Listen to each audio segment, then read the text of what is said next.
Cada 15 días, con don Juan Ruiz del Amor, hablamos acerca de la educación actual. Y sin embargo, nosotros desde el primer día debimos preguntarle cuál es la diferencia que existe entre educar y enseñar, porque evidentemente no es lo mismo. Buenas noches, don Juan. Buenas noches. ¿Cuál es la diferencia entre una y otra? Bueno, podríamos decir que no son términos, digamos que sinónimos, pero sí son términos evidentemente complementarios. Yo creo que todo el mundo entenderá perfectamente o comprenderá cuál es la diferencia entre educar y enseñar si dijéramos que los dos se refieren a lo mismo, pero educar sería un término más amplio que incluiría al enseñar. Mientras que en el enseñar se podría sobreentender que también consiste en educar, pero no necesariamente. Normalmente enseñamos una disciplina, enseñamos una determinada habilidad, enseñamos cualquier cosa.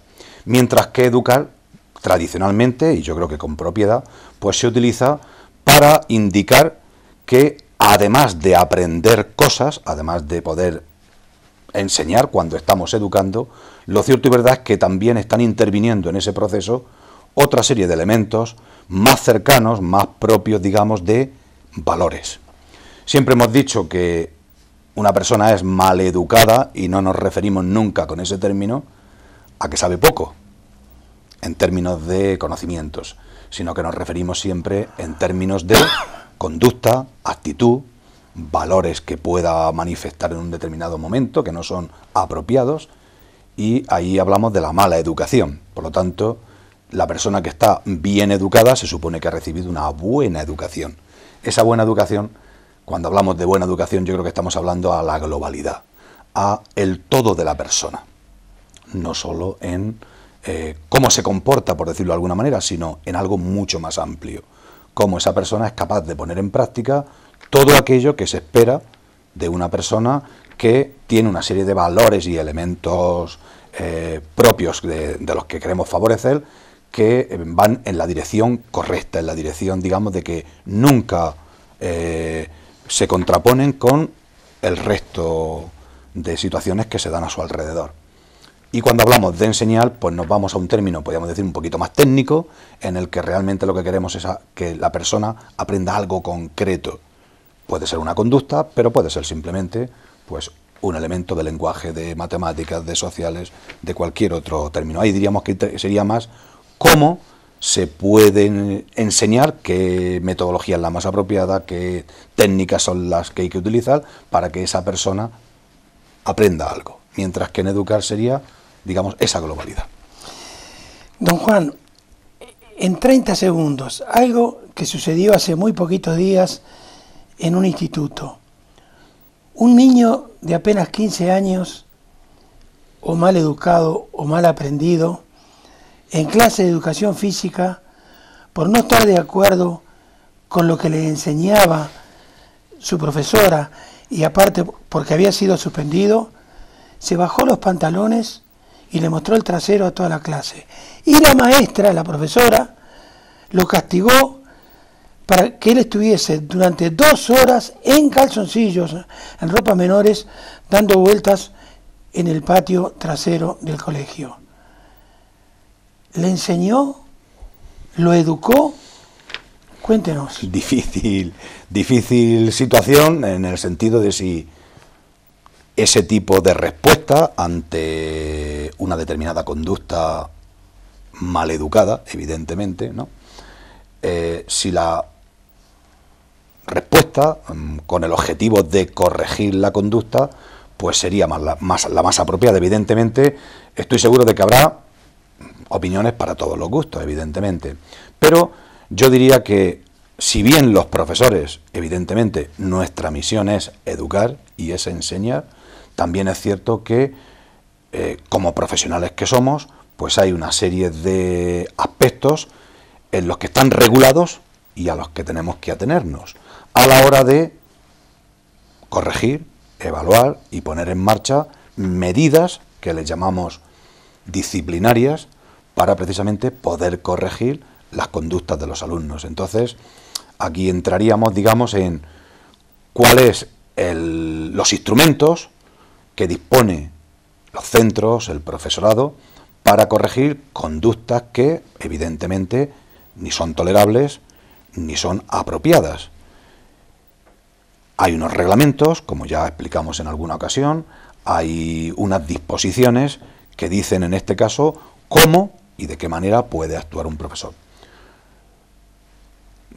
Daría mucho que hablar y habría mucho que decir, digamos, pues, con este tema. Pero yo lo que diría fundamentalmente es, los profesores, ante situaciones de las que llamamos extraordinarias, no son habituales, evidentemente, afortunadamente, por supuesto, ya sería bastante, digamos, preocupante que fuese lo habitual, pues a veces tenemos una respuesta que podríamos llamar la primera que consideramos que debemos de hacer para, evidentemente, ante un colectivo que hay de alumnos de 25 o 30 compañeros, pues que no se tenga la sensación, evidente, de que no se puede hacer nada, no se ha hecho nada y de que el alumno, poco menos que se ha choteado de la clase o que ha minungueado, digamos, la autoridad, el sentido de autoridad del profesor. Entonces ahí toma una medida en la que, bueno, pues esa medida no tenía como objetivo ninguna venganza del alumno, sino realmente, como tú decías, intentar que esa conducta no se vuelva a repetir. Nosotros, el profesorado no puede hacer cualquier cosa, evidentemente, que se le ocurra, no está en las normas de que podemos actuar así, incluso los padres no podemos hacer con nuestros hijos lo que nos dé la gana. Perdón, está regulado. Perdón, en mi concepto, ¿sería bajar entonces la profesora a la altura del alumno dándole un castigo prácticamente similar a lo que el alumno hizo? ¿No sería intolerable la actitud de la profesora? Aquí, si es que el problema está en que la medida que ha tomado la profesora la calificamos de que es una medida excesiva o es una medida que entraría entre los límites de lo razonable. Claro, ahí habrá, como digo, opiniones para todos los gustos. Lo que sí está establecido de manera normativa es que hay unos procedimientos para seguir y hay unas sanciones disciplinarias para hacer cumplir a los alumnos en estos casos. Cualquier, digamos que, castigo que se salga de estos términos, pues puede tener, como si dijéramos, personas a favor y detractores porque se consideren que se ha traspasado, digamos, ese límite. Un ejemplo muy típico es cuando un alumno tiraba papeles o ensuciaba, pues parece que dentro de lo razonable está el que recoja esos papeles y los lleve donde corresponda. Sin embargo, en unos determinados momentos, en una época, no hace muchísimo tiempo, pues uno de los castigos posiblemente más frecuentes que se utilizaban, pues por ejemplo era, bueno, pues que ante una conducta inapropiada, ante una situación determinada, se castigaba a unos alumnos a recoger papeles en los patios, a ordenar no sé qué cosa o a transportar no sé qué cosa, y ahí pues se introdujo la polémica de si era razonable pedir a los alumnos, si no se estaba traspasando ese límite, de pedir a los alumnos determinadas conductas que podían ser consideradas pues posiblemente no propias que realizaran esos alumnos. Entonces, pues ante esa polémica, pues dice, bueno, pues realmente lo que necesitamos es un instrumento para poder sancionar, para que la sanción sea efectiva, para que realmente ese concepto de autoridad, que es imprescindible que se mantenga en el profesorado, si no todo va a peor, pues siga. Y para eso pues se nos dotó de unos instrumentos que son los que tenemos que poner en marcha.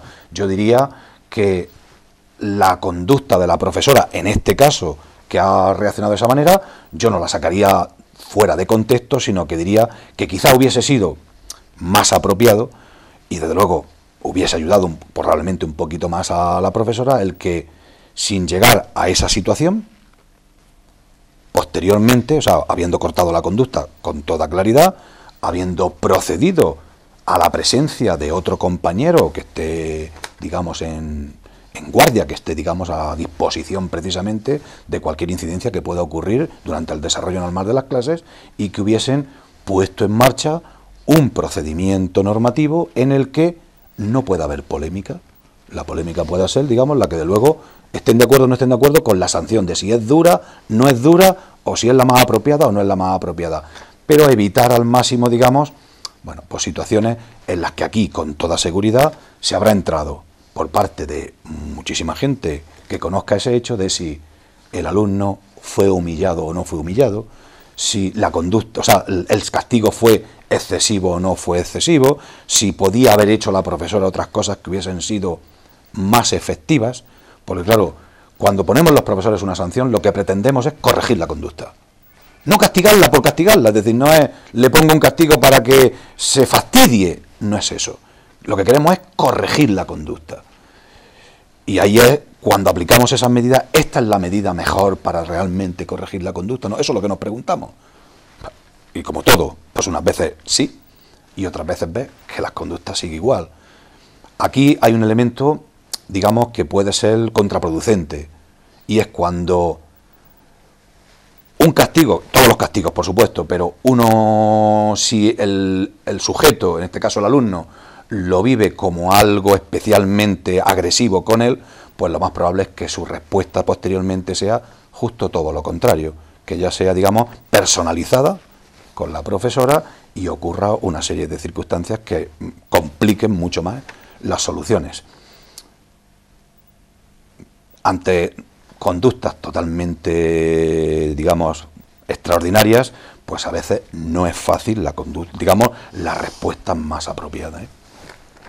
En síntesis, entonces, don Juan, por lo que yo he sacado Deducido de lo que usted, de lo que sí, la deducción que he hecho, castigar, pero no humillar entonces a los alumnos, por supuesto, es lo más importante. es un derecho que tienen a no ser humillados, y yo diría pues que evidentemente esos instrumentos que tenemos a nuestra disposición pues los llevemos tranquilamente, los ejecutemos, digamos que con toda la serenidad y con toda la capacidad de reflexión que tiene el profesional, que tiene el profesor como tal profesional, para analizar y ver cómo corregir este tipo de conducta y cuál es la conducta que entendemos que enseña a ese alumno que la ha cometido y a los alumnos que la han presenciado, para que al final sea educar en un comportamiento inadecuado y no en otro tipo de situaciones que quizá, si crean la polémica,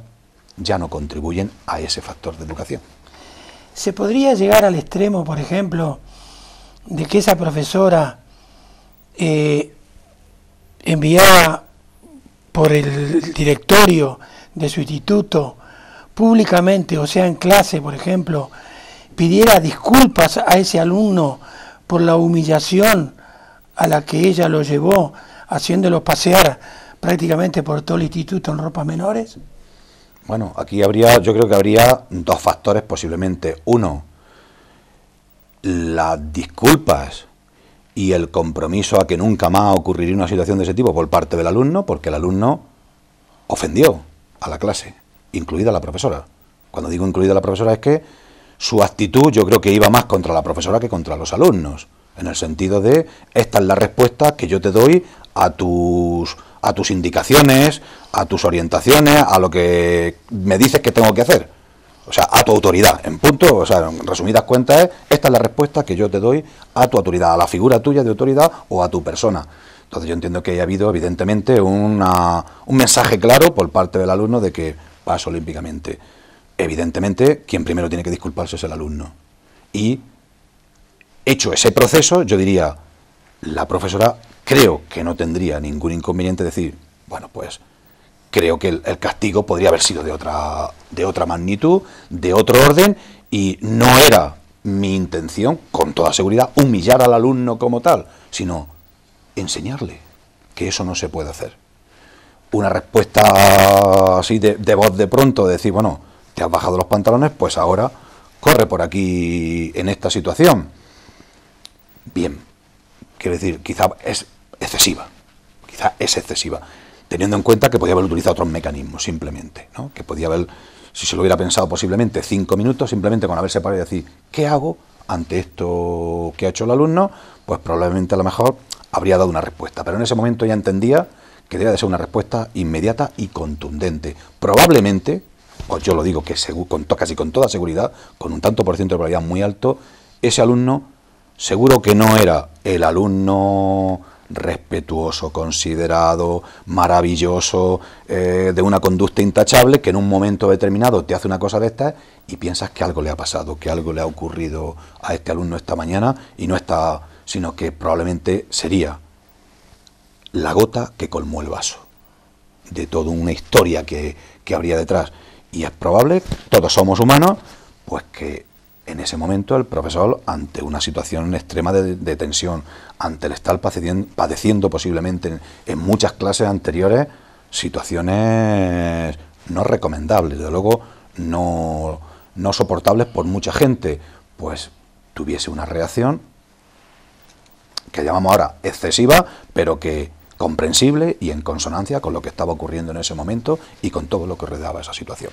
Eso no es culpa, no es decir, es culpo todo, sino es explicar. Muy bien. Para terminar, porque el tiempo es tirano en televisión, hoy vamos a hablar, lo haremos la próxima vez, dentro de 15 días, acerca de la materia que usted imparte en el Instituto Educación para la Ciudadanía. Pero para terminar por hoy, una última pregunta entonces, que surge por sí sola de lo que usted me está diciendo.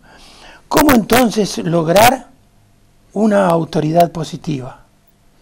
Bueno, ese yo diría que es el reto, el objetivo y digamos que la competencia más difícil que tienen los profesores hoy día en las aulas. Anteriormente, yo diría que no solo que los profesores tenían que tener esa competencia, pero era más fácil ejercerla. Es decir, cuando iban a los institutos los alumnos que habían sido o habían ido bien académicamente, pues el tanto por ciento de alumnos que podían adoptar un comportamiento, digamos, un poco extremo, era excepcional, era muy limitado.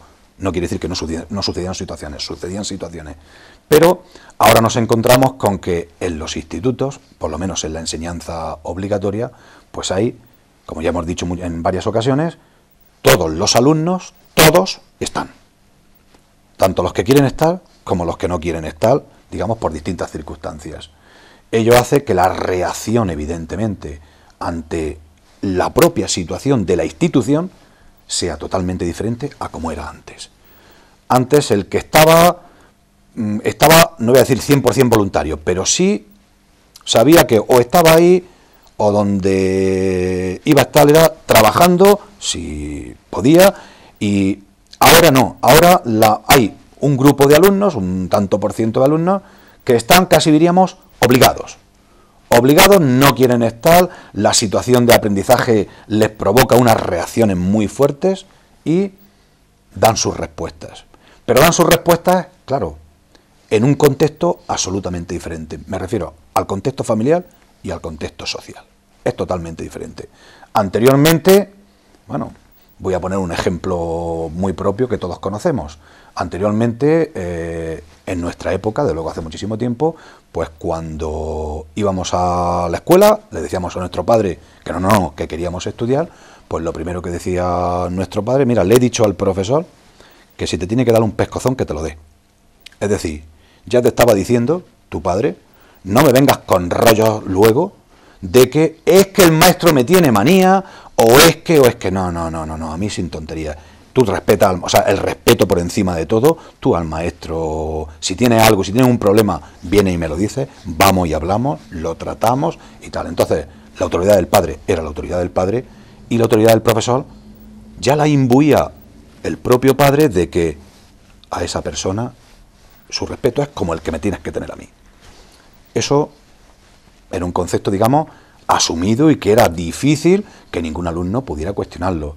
Ahora, tanto a nivel social como a nivel familiar, bueno, pues se puede cuestionar todo, pero es que ya se ha llegado, digamos, a una serie de circunstancias y de extremos en los que no es excepcional, ya es bastante más frecuente cómo se pone en tela de juicio, con cierta frecuencia, como estoy diciendo, el que el profesor, dentro de su clase, ha actuado correctamente o no ha actuado correctamente. Es decir, ya se cuestiona hasta cuando le dice un alumno, siéntate. Y es que se lo ha dicho de mala manera, pero bueno, ¿qué es eso de mala manera, de buena manera? ¿Qué se lo tiene que decir? Por favor, te quieres... Quiero decir, ya estamos llegando a algunos aspectos en los que el alumno, igual que cuando entra el primer día a clase y se le presenta un profesor nuevo que no tenía el año pasado, todos los alumnos empiezan a probar al profesor, a ver cómo es, cómo responde, qué grado de tolerancia tiene, dónde está su punto débil, dónde no va, qué es lo que no va a tolerar y qué es lo que sí va a tolerar en ciertas condiciones. Pues pasa lo mismo en todo. Es decir, esos alumnos que están todos los días con el profesor saben perfectamente que depende cómo cuenten las cosas, pues a veces se les hace caso o no se les hace caso. Y con demasiada frecuencia se trasladan a los padres versiones de cómo han ocurrido las cosas que no tienen nada que ver. Y creo que se pide también con demasiada exigencia de que poco menos que el profesor tiene que ser una especie de robot que ni siente ni padece dentro de la clase, que no somos personas con nuestros problemas personales, familiares y sociales, en los que, por supuesto, nos pagan para ser profesionales, pero también tiene que haber un grado mínimamente de comprensión de que en determinados momentos un profesor cometemos un error, que cometemos muchos, yo el primero, pero no no habitualmente, sino excepcionalmente nos damos cuenta de que podíamos haber hecho las cosas de otra manera, que nuestra reacción ha sido excesiva, que esto no lo haría otra vez, esto ya sé que no lo debo de hacer otra vez porque he visto que la reacción no es la que yo quería, la que yo esperaba, y que ya por eso se nos ponga en la picota y se nos juzgue como que somos poco menos que un atajo de... No, hay que dar márgenes lo suficientemente al profesorado, porque al final ese profesor se hace con la clase. Al final ese profesor, si tiene colaboración de los padres, todo funciona correctamente. Si no, a ese profesor simplemente no se le deja que haga su labor. Y los padres ahí tienen mucho que decir en favor de, no en contra de. Muy bien. Don Juan, se nos fue el tiempo. Dentro de 15 días vamos a terminar de hablar de la autoridad positiva hoy, no la anterior, que los padres, como usted dice, ayudaban mucho a esa autoridad positiva, y ya hablaremos entonces no solamente de educación para la ciudadanía, sino de la LOE también. Muchas gracias una vez más, y a ustedes, que en pocos instantes continuamos entonces con nuestro programa. Hasta dentro de pocos momentos.